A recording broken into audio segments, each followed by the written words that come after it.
नमः दुर्वारकर्मा श्रवारणं यत् संसादनं दुर्जय निर्जरायः तदत्र मूर्छा विलयैकरूपं महाव्रतं संततमाश्रयामि। जो बलवान कर्माश्रव को रोकता है और दुर्जय निर्जरा का साधक है, उस मूर्छा के त्याग रूप अपरिग्रह महाव्रत का मैं आश्रय करता हूं। जय बोलिए तीर्थंकर भगवान महावीर स्वामी की जय। संत श्रोमणी आचार्य गुरुवर श्री विद्यासागर मुनिराज की जय। महानुभाव, प्रकृति के कुछ विचित्र नियम भी हुआ करते हैं। जिस केंद्र बिंदु से यात्रा प्रारंभ होती है, कभी कभी वहीं आकर यात्रा की पूर्णता, अंतिम विश्राम होता है, या यूं कहिए करना पड़ता है। पंचशील की यात्रा अहिंसा से प्रारंभ होकर एक ऐसे धरातल पर आकर ठिठक गई है जो स्वयं अहिंसा का धरातल है। अहिंसा की बैकबोन है। अपरिग्रह बाद के क्षेत्र में मनुष्य ऊपरी, बहुत ऊपरी सतह पर खड़ा है। वह कुछ समय धर्म के स्वर आलाप लेता है और शेष जीवन की रेल को शोषण की पटरियों पर बेधड़क दौड़ाता है। अपरिग्रह को समझने के लिए उसके दूसरे पहलू को समझना होगा, जिससे हम अपरिचित हैं अथवा समझकर भी अनजाने बने हुए हैं।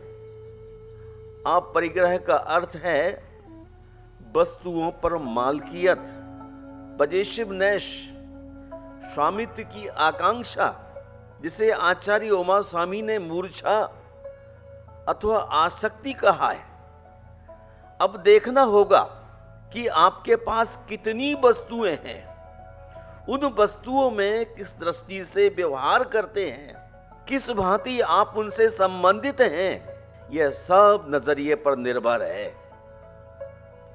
आज आदमी वस्तुओं के ही नहीं बल्कि व्यक्तियों के ही पजेसिव होते हैं। वे हिंसक हैं। चूंकि हिंसा बिना परिग्रह के नहीं होती, हिंसा कई रूपों में अवतरित होती है, जैसे परिग्रह के संरक्षण संवर्धन से, असी मसी, कृषि, विद्या, शिल्प एवं वाणिज्य से दूसरे नंबर पर भी हिंसाएं आती हैं। जब कोई व्यक्ति किसी वस्तु या व्यक्ति पर मालिकियत की घोषणा करता है, तब वह उसी क्षण गहरी हिंसा में उतर जाता है, क्योंकि दूसरे का हनन अनधिकार चेष्टा हिंसा है। प्रमत्त योगात प्राण विप्रोपणम हिंसा, यह हिंसा का स्थूलतम रूप है। परिग्रह हमारी दृष्टि में पाप रूप है। जिस किसी भी प्रकार से जितना भी परिग्रह का पिंड छूटे, उतना ही पाप का बोझ हल्का होता है। याद रखिए, अणु मात्र परिग्रह से मोह की गांठ दृढ़ होती है। उससे धैर्य का विप्लव करने वाली परिग्रह की अधिष्ठात्री तृष्णा देवी परिपुष्ट हो काम पुत्र को जन्म देती है, और काम क्रोध को,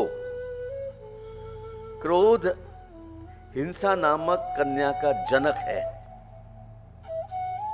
हिंसा का तनुज असो पाप अपनी जननी के अंक में सदा किलकारियां मारता रहता है। महानुभाव,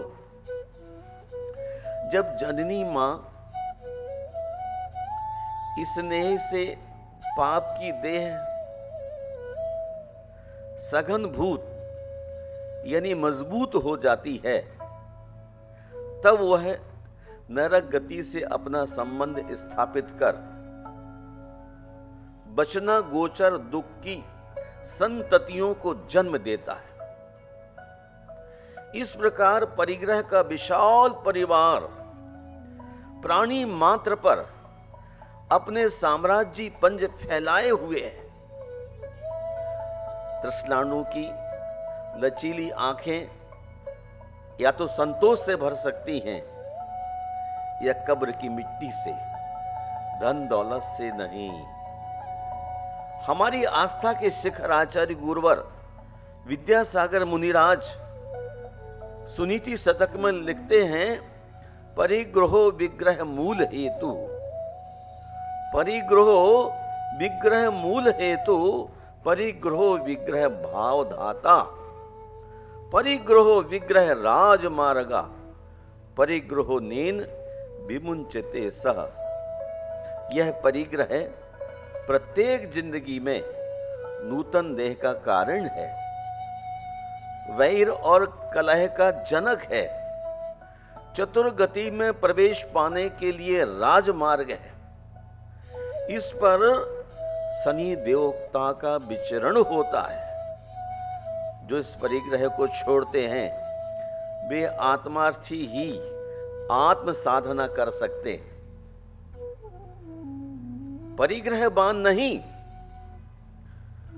परिग्रह रूप पंख में निमग्न होकर जो मुक्ति की चेष्टा करता है वह मूर्ख फूल के बाणों से सुमेरु को भेदना चाहता है।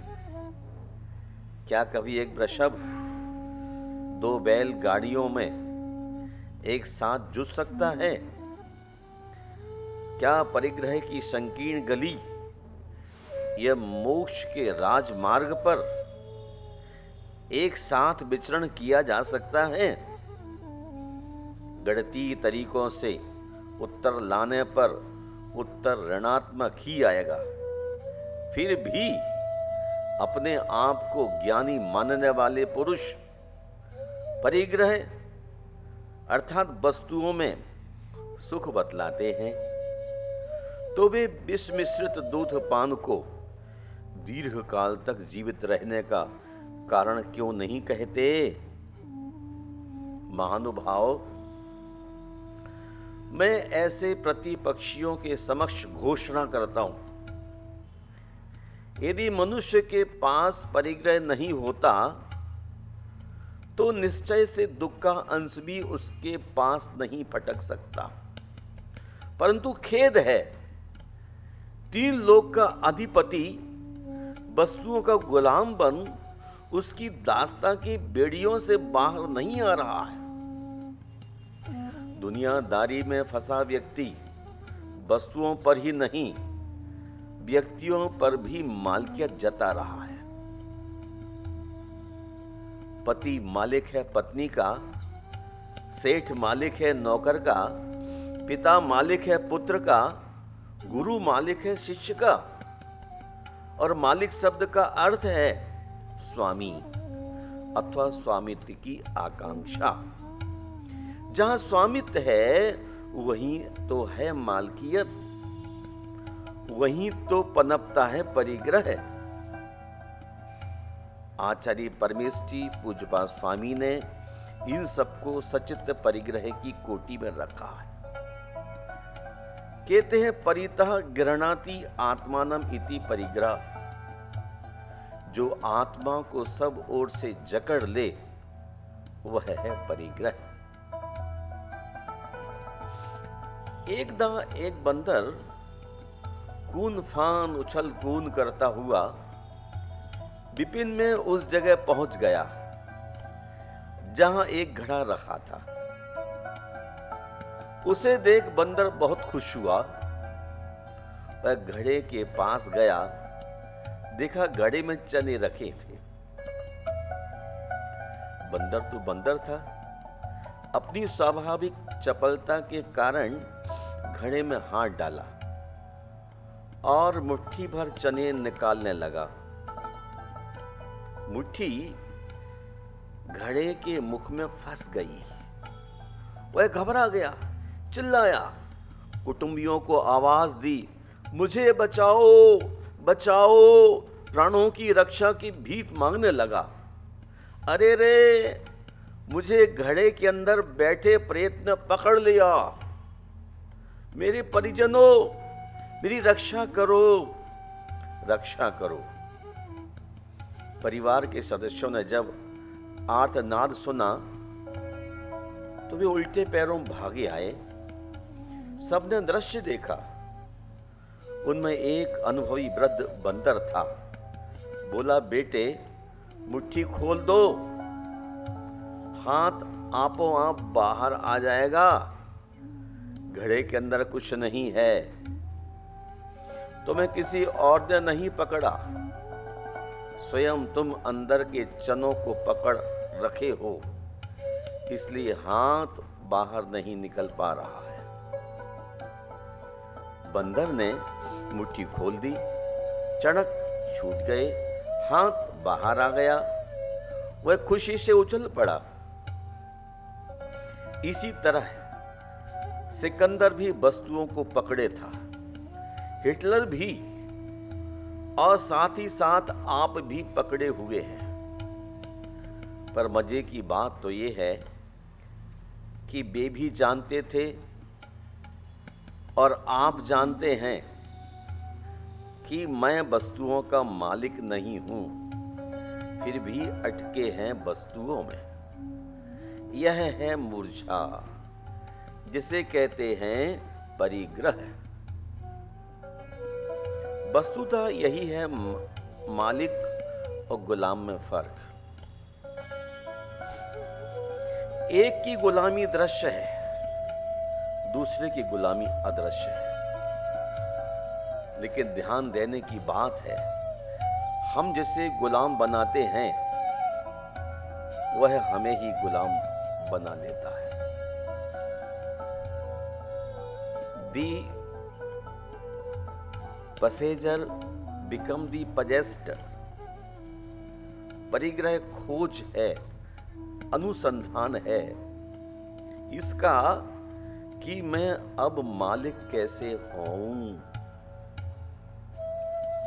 परिग्रह ने जीवन की बुनियादी रीढ़ी तोड़ दी है। पैसों में दीवाना गाजर मूली की तरह कट रहा है। महानुभाव, अमेरिका का एक प्रसंग है। एक महाशय जी अपनी कार में बैठकर मॉर्निंग वॉक के लिए जा रहे थे। सामने से एक व्यक्ति रिवॉल्वर लिए आया। बंदूक की नोक गर्दन के ऊपर रखकर बोला, ए मिस्टर, $10,000 दीजिए, नहीं तो सिर उड़ा दिया जाएगा। कार में बैठा सज्जन बोला, ओके मिस्टर, उड़ा दीजिए सिर। आज देश को सिर की नहीं डॉलर की जरूरत है, डॉलर की। वहीं रास्ते पर डॉलर पड़ा, मुस्कुरा उठा। पूछा, क्यों मुस्कुरा रहे हो? तो बोला, देखो, जो मुझे देखता है वही उठाने लगता है। इसी का तो ये द्वंद्व चल रहा है आप दोनों के बीच। परंतु मैं हूं जिसकी जेब में जाता हूं उसी का हो जाता हूं। हर कोई मुझे अपना बनाने की कोशिश करता है। मजा तो यह है कि जिसकी कोशिश में कसर रह जाती है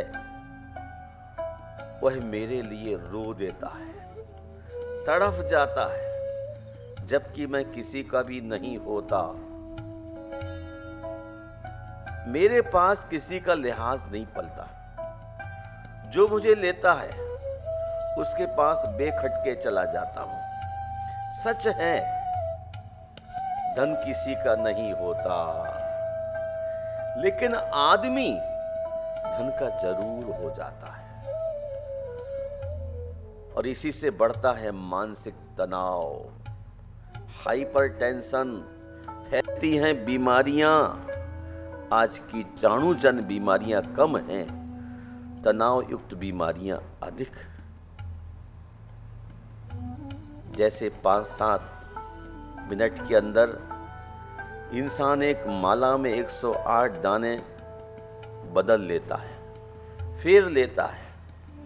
वैसे ही परिग्रह के संरक्षण संवर्धन में इंसान 24 घंटों 49 चेहरे बदल देता है। उसका प्रत्येक घंटा रुपए की सांकल से बंधा है। जरा ठहरिए, सोचिए, यह कोई अधिक लंबी दूरी तक साथ देने वाला मार्ग नहीं है। हो सकता है आप जिंदगी भर इसी राह पर चलते रहें, क्योंकि आपकी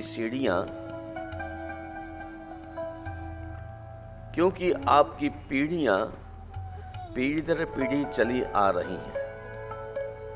किंतु जब आप चिंतन के मूड में होंगे तो पाएंगे कि ये ढेर के ढेर पड़े पदार्थ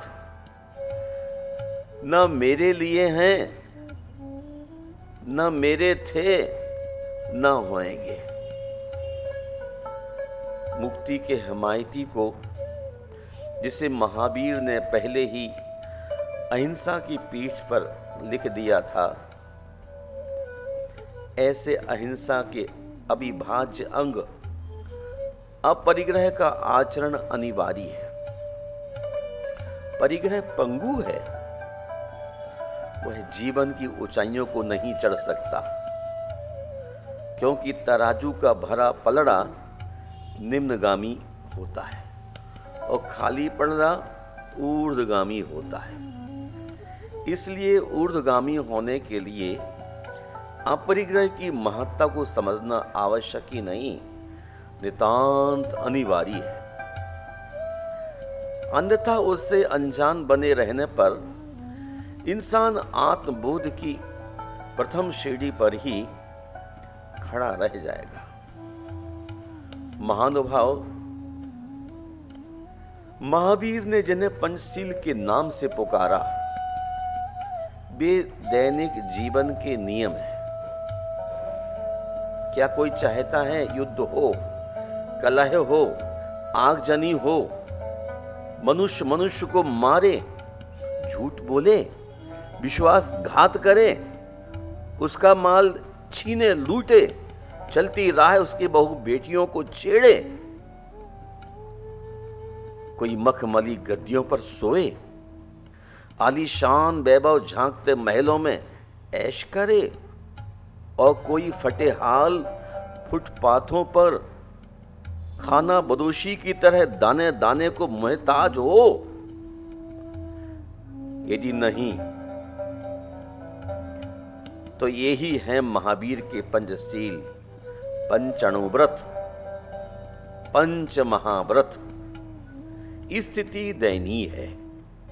हर मजहब के पास अपना एक मेटाफिजिक्स अध्यात्म है, और उसी अध्यात्म की रूह में खेद है ये पंचशील। खेद है ये मनुष्य की रूह में नहीं उतर पा रहे हैं, और आज केवल जो उतर रहे हैं वे हैं विस्फोटक अणु बम। जिन अणु बमों की देश को आवश्यकता नहीं, आवश्यकता है महावीर के पंच अणुव्रतों की। भागवादी भगवान को ही देखते रहते हैं, और भगवान कब पानी बरसाएगा और हम खेती करेंगे। किंतु पुरुषार्थी नहरों से संबंध जोड़ वर्ष में 3 फसलें ले निहाल हो जाते हैं, तथा ऊपर देखने वाले आलसी कर्तव्य विमूढ़ हाथ मलते रह जाते हैं। लक्ष्मी उद्योग करने वाले श्रेष्ठ पुरुष को प्राप्त होती है। सो उद्योग करो, देव को दृष्टि में रखते हुए कारण उद्यमशील मनुष्य सुंदर मित्र और गजराज पर चलने वाला